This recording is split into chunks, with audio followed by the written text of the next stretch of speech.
Hi, I'm Katie Lawless and I'm a licensed clinical psychologist. I wanted to talk today about out-of-network benefits. You might have noticed if you have been looking around for therapists, it's really hard to find one that's in network with your insurance. There's a lot of reasons why this is the case, but it doesn't mean that you can't use your insurance still for therapy. It just means you go about it in a different way, and that's where out-of-network reimbursement comes in. Out-of-network reimbursement makes it so that you can see therapists that are not in network with your insurance company. It just looks a little bit different. So what this means is that you would pay the therapist fee up front. So for example, if you were working with me, you would be paying me $225 at the time of your session. After the session, you'll get a superbill. This is a receipt saying that you got therapy and the fee that you got it for. So once you have the superbill, you can submit it to your insurance company. Then your insurance company will see that you got therapy and it will see the price that you got therapy for. Then it will create a claim for you. Usually in a time period of 3 or so weeks, you will get a check back from your insurance company that reimburses you for the entirety of therapy or part of therapy. If you were to see a therapist that's in network with your insurance company, typically the therapist will just be sending that receipt to insurance companies for you, and you didn't pay anything up front except maybe your copay. The way that this is different is that you're paying up front, then the claim is submitted, and then you get money back. Oftentimes, if you have good out-of-network benefits, you'll be paying the same amount after reimbursement. So just what you paid for that copay, you'd be still paying that copay, just in a little bit of a different order. Some therapists, like me, use a platform called Reimbursify. So this makes it even easier. You don't have to send a specific form to your insurance company or fax a form or do a claim on their portal yourself. There's a portal that providers like me use that you can set it up. You'll put in your information there. They'll deal with sending it to your insurance company for you. And it gets easier and easier every time because this platform will remember those details about your superbills. You'll just submit a picture of the superbill and it does everything else for you, which makes it really convenient and much less of a hassle than trying to fax and fill out PDFs for yourself. Obviously, a big question is, well, how do I know I'm going to get reimbursed? How do I know how much I'll be reimbursed? So there's a few questions that you can ask your insurance company or that I can find out for you through Reimbursify. The first question is, what is my out-of-network deductible? Just like you have an in-network deductible, you also have an out-of-network deductible. This means this amount of money that you pay before any reimbursements would kick in. Another question is, what is my out-of-pocket maximum? This is different also for some people for in-network versus out-of-network. So when you know your out-of-network, out-of-pocket maximum, that's the maximum amount of money you'll be spending on your healthcare in total. No matter what fees and things you submit after that point, if you've hit your out-of-pocket maximum, insurance covers everything else and reimburses everything else. Then another question to ask is, how much will I be reimbursed? What percentage of the session cost will I be reimbursed? This ranges. For some people it's 50%, for others it's 100%. And this goes in with another question that gives you the exact amount. The next question is, what is the allowable amount for a certain CPT code? If you're going to therapy, oftentimes therapists will do 45-minute sessions. The CPT code for that is 90834.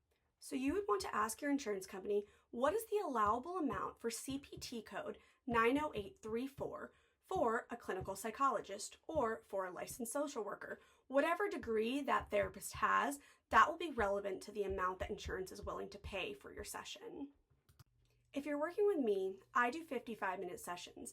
That means the CPT code for this is 90837. That would be different than if you were working for me and the CPT code was 90834. So to work with me specifically, you'd want to ask your insurance company, what is the allowable amount for CPT code 90837 for a licensed psychologist? Unfortunately, that is the one question I can't find out for you through Reimbursify. Insurance companies need you to call them directly or chat them directly and ask this question. We need to know this to know the exact dollar amount you'll be getting back because allowable amounts change per insurance company. For example, someone may have an allowable amount for a CPT code 90837 of $180. Someone else might have $210. Some might have $130. It really depends on your plan and on your insurance company. So to know the exact dollar amount that you would be paying, that's a question you need to ask. So to tie those two pieces together, let's say you ask your insurance company, or we look it up, that you're going to get 80% of the allowable amount back, right? So if the allowable amount for your insurance company then is, let's say $100, just for the sake of math, then you'd be getting $80 back because you're allowed the 80% back of the allowable amount. And again, for some plans and insurance companies, their allowable amount might be $200 and you might get 100% of that back. It really is plan dependent. So let's go through an example. In my insurance company, I have a deductible of $250. This means that I have to pay $250 for various services before I'm able to be reimbursed for anything.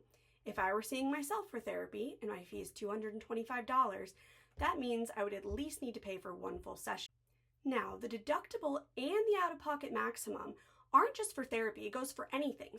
So if you're like me and you see a lot of other medical providers, and many might be out of network, you're going to hit that deductible much quicker. But let's say for the sake of this, you don't. So I would be at least paying for one full session of that reimbursement, that $225. Then my next session, 25 of that amount would at least be paid by me because I haven't hit my deductible yet. But the rest of that $200 is now officially up for reimbursement. Then, let's say my insurance, the allowable amount for the CPT code of 90837 is $180. That means that I'll pay my $225 upfront for my therapy session. Then the receipt will be submitted to insurance, and they'll send me $180 back.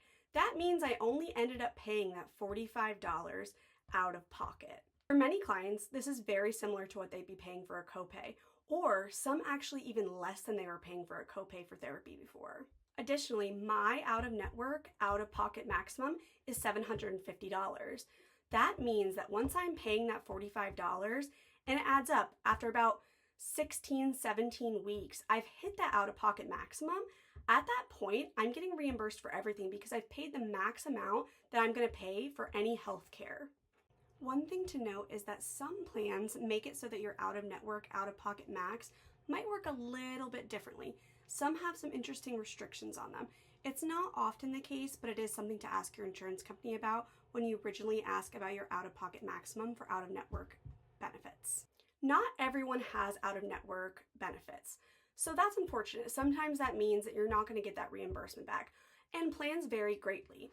You know, your deductible could be $1,000, whereas mine's $250.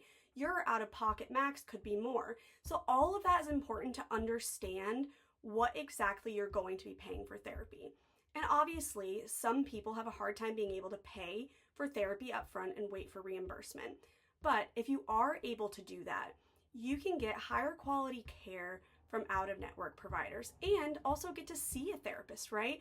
When people are in network, unfortunately, there's such a high demand that you're waiting months and months, if not more, to see a therapist. And who knows if you end up clicking with them, right? I hope you do, but it's really hard to find an in-network provider these days. And like I said, that's for many reasons that I can make another video about. But this gives you the opportunity to see a therapist that you truly click with that can really help you, even though they're not in your insurance network.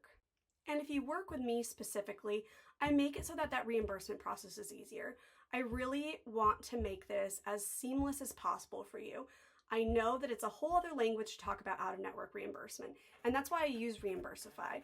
Reimbursify makes it so much easier to submit, to know what you're going to get back, and to get that back quickly without jumping through the hoops of your insurance company's websites or paper and fax or snail mail even.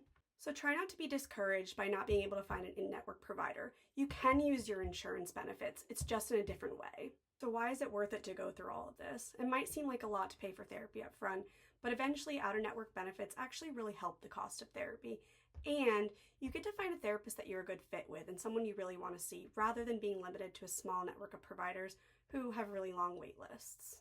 So if you're interested in learning more about how out-of-network benefits work at my practice, please reach out. I'm happy to help you figure out what to talk to your insurance company about and see how we can make therapy accessible to you using your out-of-network benefits.